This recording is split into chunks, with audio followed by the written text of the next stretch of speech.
Bom, aqui comigo João Magalhães, Tárcio Cruz, de volta na participação do Jornal Dia News. Vamos conferir o flagra do dia, o registro do nosso talentoso repórter fotográfico Jailson Soares.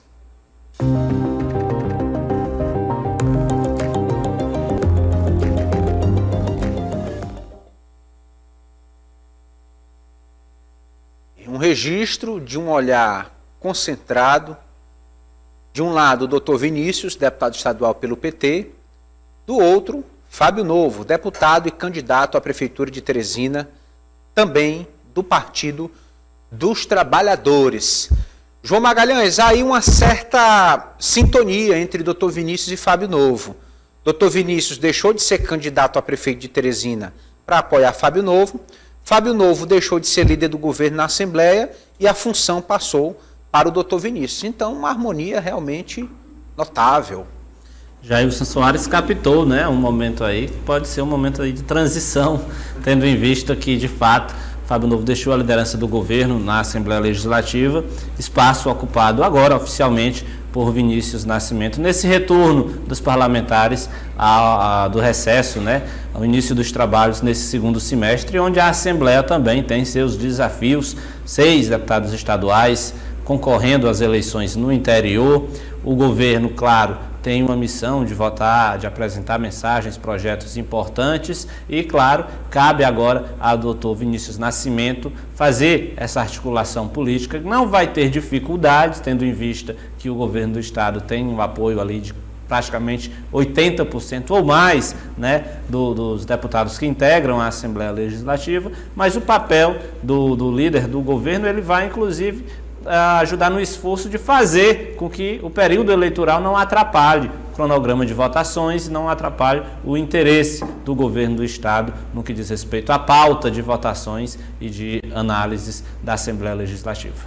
Interessante essa lembrança do João, Tássio, a respeito do papel do líder, porque, assim, de fato, o governador tem uma bancada confortável na Assembleia Legislativa, quase todos os deputados são aliados. Agora, existe um desafio diário para o líder do governo, que é reunir esses deputados, evitar que estejam dispersos, garantir que estejam nas comissões, em plenário, para as pautas andarem. Ou seja, o doutor Vinícius, de alguma maneira, vai ter um trabalho nessa articulação. Sem dúvida, eu diria que o aplicativo, Eliezer, e a possibilidade de votar remotamente vai ajudar um pouco, né, a vida do deputado Dr. Vinícius, líder de governo, que, vale ressaltar, é inexperiente, nunca ocupou a função, né? É um deputado em primeiro mandato, mas tem um bom trânsito e vai ser ali assessorado por deputados experientes. Eu diria, Eliezer, que até outubro, né, até a primeira semana de outubro, quando se realiza o pleito, a gente deve ter um ritmo de banho-maria, vamos dizer assim, no parlamento, já que nós não deveremos ter pautas mais complexas, né? Pautas mais complicadas sendo avaliadas no parlamento. E a partir daí, aí sim devemos ter matérias mais complexas, principalmente orçamento e outras pautas sendo analisadas no parlamento. Eu diria que é um líder que vai assumir em um período de estabilidade, um período sem dificuldades. Não sabemos a partir do ano que vem, com o MDB comandando a Assembleia, se haverá alguma mudança nessa rota de céu de brigadeiro do líder que deve ser Dr. Vinícius. Muito bem. Nós ouvimos o deputado Evaldo Gomes, que é o presidente do Partido Solidariedade no Piauí, sobre o fim da janela de convenções e sobre impasses que precisam ser administrados em cidades do interior do estado. Vamos ouvir o deputado Evaldo Gomes. Eu acho que o que mais importante é que mesmo com algumas divergências, algumas divisões em alguns municípios, o governador conseguiu aí juntar aí a base, unir a base, praticamente quase todos os municípios, a base está unida. E onde tem 2 candidatos da base, o governador está mantendo a palavra, como sempre teve, ele sempre manteve a palavra, ele sempre faz acordo e cumpre, ele não está indo nesses municípios. Mas, por exemplo, agora no final de semana mesmo, nós andamos juntos em vários municípios, estou muito empolgado, muito entusiasmado e acreditando muito que a gente vai sair muito fortalecido dessas eleições. Bom, unanimidade plena, absoluta, é praticamente impossível na política. Mas, Tássio, o deputado Evaldo comemora essa unificação da base, essa coerência, digamos, entre candidatos da base na maioria dos municípios. Entre mortos e feridos, né, Eliézer, um primeiro capítulo de sucesso, eu diria, para a articulação do governador, conseguindo aí apaziguar e resolver impasses em municípios importantes, né? Por isso eu acho que o governador consegue, nesse primeiro capítulo de articulador político que ele assumiu, né? Ele não exercia essa função anteriormente, era um técnico, né, da Fazenda, acho que consegue equalizar situações importantes em grandes colégios. Se a gente pega, por exemplo, o maior desafio, Teresina, o governador conseguiu montar uma estratégia de 13 partidos alinhados a Fábio Novo.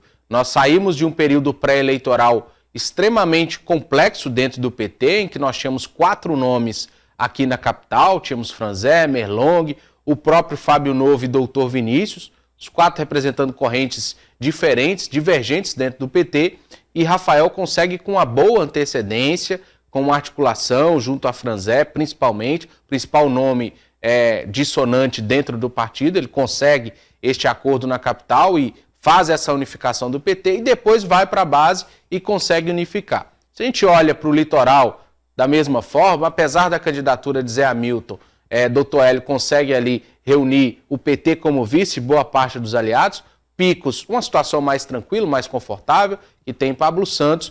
E aí se a gente vai para Piripiri, mesmo com Luiz Menezes se filiando ao PSD, o governador mantém o apoio à Jove, mantém o apoio à candidatura dela estabelecida, e Floriano da mesma forma. Mesmo essa possível aproximação do prefeito ao PSD, o governador mantém o apoio a Marcos Calume, solidifica essa aliança nos municípios. Então, eu diria que das possibilidades de dissidência e desacordos, Eliézer, o governador chega ao final dessa janela com um saldo positivo. Só lembrando, para concluir, o Solidariedade de Evaldo Gomes se posicionando e conseguindo também formatar acordos importantes, principalmente no Colégio de Oeiras, onde o Solidariedade terá Dr. Ailton candidato a prefeito com uma candidatura bem competitiva. Sempre que há um ponto de conflito, quem é contemplado fica satisfeito. Quem não é, fica com a situação desagradável, reclamando. E, às vezes, é até difícil para o governo ter que desagradar e, ao mesmo tempo, tentar não perder aquele aliado, porque será um aliado importante para 2026. É possível apaziguar uma situação, não contemplar agora, mas manter a aliança política com determinada liderança que fica insatisfeita? Olha, aliás, em campanha eleitoral, é claro que sempre vai ter alguém insatisfeito, alguém que acha que deveria obter uma atenção maior do que a que vem recebendo. Agora, o governador, de fato, ele tem sido muito objetivo nos critérios que ele utiliza para fazer qualquer ação, seja na gestão ou seja na política. Os critérios, né, na cidade em que há 2 candidatos da base, ele não tem pisado lá e ele fez isso, né, está fazendo isso em todos os municípios. Fez, já que o período de convenções encerra hoje. Naqueles municípios em que há um candidato da base do governo enfrentando um candidato da oposição, ele compareceu em muitas convenções. A gente pode citar aqui o caso de Buriti dos Lopes, o caso de Batalha, municípios em que os candidatos que têm o apoio do governo são competitivos, né, disputam contra prefeitos que estão em campanha pela reeleição, mas mesmo assim o governador foi lá e manteve seu discurso bastante firme de que quem está do lado dele, ele vai retribuir o apoio. A gente sabe que nesses municípios onde há 2 candidatos ou mais que pertencem à base política, sempre vai ter alguém que em um determinado momento vai ficar magoado. Mas essa interlocução, esse diálogo, normalmente ele é feito por meio dos parlamentares, né, dos deputados estaduais. Então cabe ao executivo acertar o passo com os deputados também têm suas prioridades. O deputado Evaldo Gomes obviamente tem prioridade política na cidade de Oeiras, né? O deputado Felipe Sampaio obviamente tem uma prioridade lá na cidade de Esperantina, e assim são todos os parlamentares que também têm suas bases e precisam dar atenção. Então muitas vezes as críticas podem ser direcionadas à atuação de um deputado, mas no que depender do Executivo, os critérios são muito claros, são muito objetivos e, consequentemente, são mais fáceis de serem cumpridos, porque quando você atua ali com transparência, fica mais fácil, né, você dizer o que está fazendo ou não. Bom, vamos ouvir a senadora Jussara Lima, do PSD, que comenta a expectativa do partido para as eleições municipais deste ano. Vamos ouvir a senadora. A nossa expectativa sempre é muito boa, né? Nós já temos 50 prefeitos, né, pelo nosso partido, e a gente espera que nessas próximas eleições, dia 6 de outubro, a gente tenha muito mais ainda.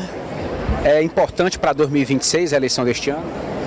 Não deixa de não ser, né? É importante para 2026, né? Que compõe a base do nosso governo, do atual governador, que está fazendo uma grande gestão, que é o governador Rafael Fonteles, né? Juntamente com o nosso ministro Wellington Dias, os partidos que compõem a base. E eu acredito que essa base toda vai sair bastante fortalecida. O PSD vai brigar para manter a cadeira de senador aqui no Piauí? Isso é coisa para se pensar, né? Depois que passar as eleições. Vamos pensar agora no que está para vir. No momento, o discurso é de unificação, é de união de esforços para o pleito municipal. Se vai brigar ou não pela cadeira de senador, a senadora adiou a discussão, João Magalhães. Essa briga, né, essa disputa, ela ocorre nesse momento nos bastidores. Cada partido tem a sua estratégia para 2026 e para a estratégia dar certo, isso passa pelo fortalecimento nas eleições municipais agora. O momento dessa disputa vir para a arena, ele não é agora. Então, em público, você diz que não está pensando nisso, mas a gente sabe que nos bastidores você só pensa nisso e, obviamente, que fica atuando. Estratégia muito clara do PSD para 2026, que é lançar Júlio César como candidato ao Senado. Para isso dar certo, o partido tem que sair muito fortalecido das eleições de 2024, que é a prioridade da sigla hoje, eleger o maior número de prefeitos, inclusive nesse movimento de receber políticos que eram adversários do governo. À medida em que o PSD se fortalece dessa forma, ele também ganha musculatura política e força política para que seu projeto em 2026 dê certo, que é lançar Júlio César para o Senado. Alguns questionam essa presença do PSD na chapa majoritária, porque assim, o PSD já tem essa cadeira, inclusive a senadora está em exercício do mandato, suplente de Wellington Dias, então conceder mais uma cadeira para o PSD em 2026 seria uma segunda contemplação. Tem como conversar melhor essa situação e chegar num ponto de consenso dentro da base, Tasso? Acho complicado, Eliezer. Dificilmente se projeta, né, em caso de uma reeleição de Lula, a manutenção, por exemplo, dos ministros que hoje ocupam as pastas, né? Historicamente, um segundo mandato, seja de governador, de prefeito, de presidente, ele é mais complicado, porque os arranjos políticos mudam, né? As necessidades de entendimento mudam. Então, a tendência é que ministros mais ligados a Lula, mais ligados ao PT, percam espaço em um segundo mandato. Isso é natural. E isso ocorrendo, a tendência é a Jussara deixar a cadeira de senadora, né? E o Wellington voltar para o Senado e todo o arranjo ser refeito. Mas uma análise interessante, aliás, que a gente tem que fazer é a seguinte: o PSD ele abriu as portas para prefeitos, candidatos a prefeito, dissidentes da oposição a Ciro Nogueira. Isso é bem claro. Prefeitos que não querem se manter aliados a Ciro veem no PSD a mão estendida para se filiar ao partido. Se o PSD consegue, com a sua articulação, eleger boa parte desses gestores, eu diria que todo esse trabalho pode ser atribuído quase que necessariamente ao esforço do PSD, a Júlio César, a Georgiano, já que em vários municípios, eu citei alguns aqui, Oeiras, Floriano e outras cidades do interior, o governador sequer subiu no palanque desses candidatos do PSD. Então vai ser uma prova muito forte da potência, né, do poder da sigla no interior, porque vão conseguir eleger prefeitos sem o apoio de Rafael Fonteles, né? O governador, claro, não vai ir contra os candidatos do PSD, mas ele tem o seu e vai apoiar o seu. Então é uma amostra dessa independência do PSD. Então, eu diria que o PSD dobrou a aposta quando aceitou receber esses gestores e, em vencendo a eleição nesses municípios, leva boa parte desse crédito sozinho. E, em caso de derrota, aí sim, é uma situação ainda mais complicada, porque o MDB já está com o discurso na ponta da língua. O PSD abriu espaço para eventuais traidores, podemos dizer assim, candidatos a prefeito que não apoiavam o governador e agora quer ser da base. Então, eu diria que o partido dobrou a aposta, aumentou a aposta quando aceitou receber esses nomes e, em Vitória, em caso de vitória, vai ter um ótimo trunfo para apresentar para o governador nessas discussões, trazendo voto novo, trazendo Oeiras, trazendo Floriano, trazendo eventualmente uma vitória em Piripiri, ou seja, vai ter um ótimo trunfo para conversar com o governador. Já em caso de derrota, eu diria que o PSD vai ter que se entender primeiro com o MDB, que é quem mais disputa ali dentro da composição majoritária por espaço com o partido. A ex-senadora Eliane Nogueira, do Partido Progressistas. A ex-senadora acredita na vitória de Silvio Mendes para a Prefeitura de Teresina. Vamos ouvi-la. Eu tenho avaliado muito bem por onde eu ando, por onde eu pergunto, e sempre há muita gente apoiando o doutor Silvio. Por quê? Pela seriedade que ele é. Ele é um homem sério, é um homem correto, é um homem que fez uma ótima administração. Vocês veem, não é? O percentual que ele saiu de aprovação quando deixou de ser prefeito. Então o povo confia nele, é um homem que tem credibilidade, é um homem sério e nós precisamos dessas pessoas para mudar tudo em Teresina que estiver errado. Então eu confio muito que o povo vai dar esse apoio para o doutor Silvio. Bom, João Magalhães, um discurso coerente partindo de alguém de um partido aliado a Silvio Mendes. O Progressistas é essencial na estratégia política de Dr. Silvio Mendes, aliás, inclusive até mesmo do ponto de vista de apoio financeiro, já que é bom lembrar, Progressistas tem um orçamento muito grande de fundo eleitoral e quem controla esses recursos é o senador Ciro Nogueira, presidente nacional da sigla, então, e filho, né, de Eliane Nogueira, que concedeu entrevista para a gente. Então, esse apoio do Progressistas a Silvio Mendes é fundamental. Eu diria que qualquer sucesso para Silvio Mendes na campanha para prefeito passa pelo apoio que ele deve receber do partido, da estrutura, né? E claro, de toda a articulação que o próprio Ciro Nogueira consegue fazer. Isso a gente sabe que ele domina muito bem, e esse campo, principalmente nos bastidores, esse esforço que ele tem nos bastidores para fortalecer a campanha de Silvio. Então é um apoio que deixa, de certa forma, Silvio Mendes mais tranquilo, porque é um tipo de apoio de estrutura que certamente pode se viabilizar e se transformar em votos. Muito bem, então, Tasso Cruz, é um discurso realmente condizente com as expectativas do Progressistas aqui em Teresina? Sim, se a gente fala nessa aliança de Silvio Mendes com o Ciro Nogueira, é inevitável que a gente lembre, por exemplo, a articulação estadual, onde Ciro foi o principal entusiasta, né, acompanhou Silvio em todos os momentos, e no município, acho que por uma estratégia, Silvio tem evitado estar sempre com Ciro, né? Ciro tem tocado aí demandas, segundo ele, demandas nacionais do partido, né?